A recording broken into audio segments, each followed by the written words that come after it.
Hey guys, welcome back to the Dusty Ranch. Today we're doing a little bit of residential tree work, and I'm going to walk you through what's going on here with this super dead maple. So join us, and we're going to make some sawdust fly. Don't forget to like this video and subscribe to our channel for more sawdust. First thing I'm doing right here, I'm going to cut this limb off. This limb's extremely dead, and it's going to do nothing but hinder us when we go to fell this tree.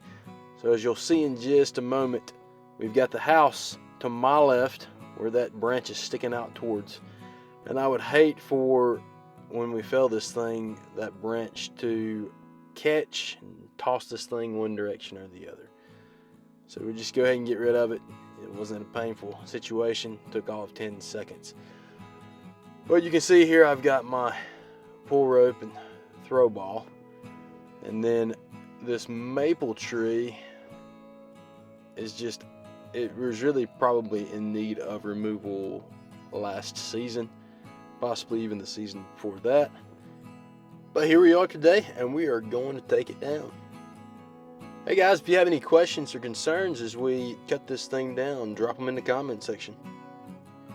I'm going to notch this bad boy and use the skid steer to pull it across the gravel driveway here. It's going to be the most time efficient and cheapest method to get rid of this tree. Now, the heft of this tree is back towards the house, so we're going to make sure we have a good high purchase point in this tree and a lot of command. That way, when it does start to go, it's going in the correct direction. So my favorite tool, the tool that is most necessary when I'm doing any kind of work, is my throw ball and throw ball string here. Thankfully, I did a good job and hit exactly where I was aiming for on the first shot here, which sometimes is not the case. So we get that throw ball in the fork that I wanted in, and then we're going to carry our rope over and hoist it up and go ahead and tie it off to the skid steer.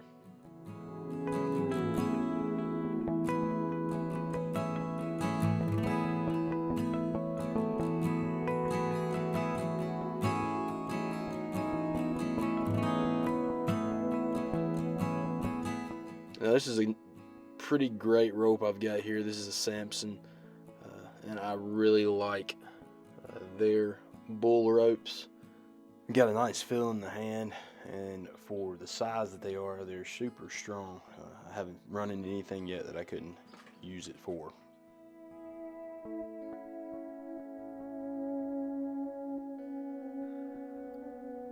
I'm tying this thing off with a running bowline, backing it up with a figure-8 knot.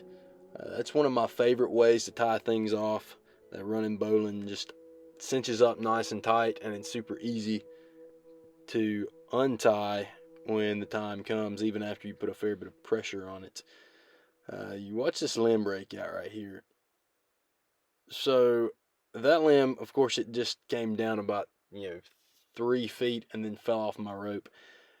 But it's important, and I've had to train myself to do this, is to look up and make sure you keep looking up and don't get distracted, because sometimes bigger branches like that, especially in dead rascals like these, will break out and zip line down your rope right in your face. That's why we wear helmets. Part of the reason we wear helmets. That right there is another reason we wear helmets, especially around these dead things. It's just, you never know what might happen.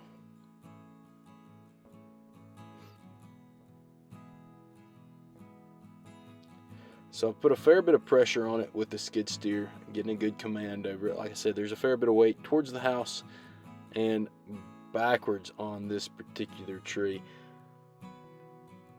And I want to make sure that when I cut my notch, that it's definitely going in the direction of my notch. Alright, we get a little different angle here as I'm making that face cut there.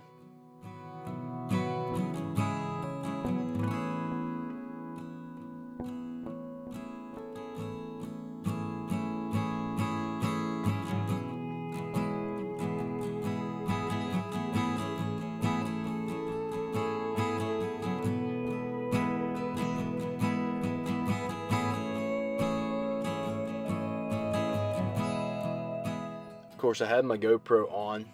I had my GoPro on the skid steer as I was pulling, and then ran and grabbed it just then, stuck it on my helmet.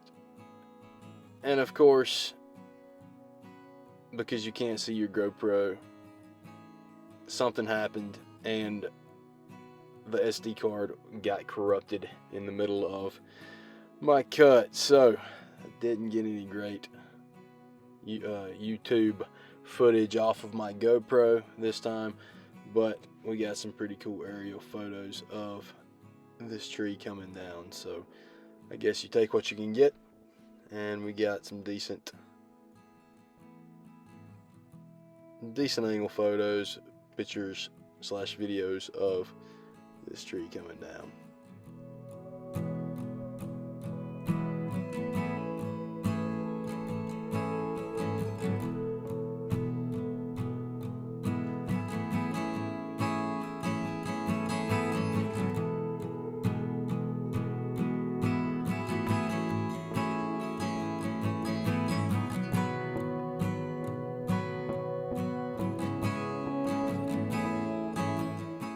I always try to scribe me a line from one side of my notch to the other. That way when I start my cut, I'm making sure that my back cut kerf is lining up with my notch so that my hinge is as straight as possible. I don't want to be halfway through my cut and realize that it's not going to meet up. Hey guys, if you're still watching and enjoying this video, consider watching some of our other videos. Definitely look into subscribing to our channel. We would love to have you join our community, and also hit that thumbs up button so that more people can watch this video as well. I'm glad you joined us, and let's watch the finale of this tree coming down.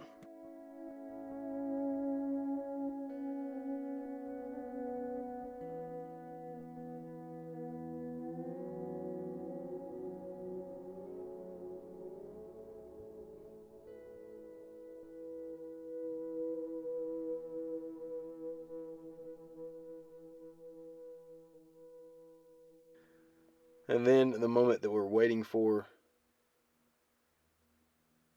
and of course the thing burst into a million pieces because that's just how dead it was at the top. This made for a really fun cleanup, a lot of raking involved, and I am not going to bore you with that. So I hope you enjoyed this video. If so, please feel free to drop a comment in the comment section. Hit that subscribe button. And until we see you guys next time, keep it dusty.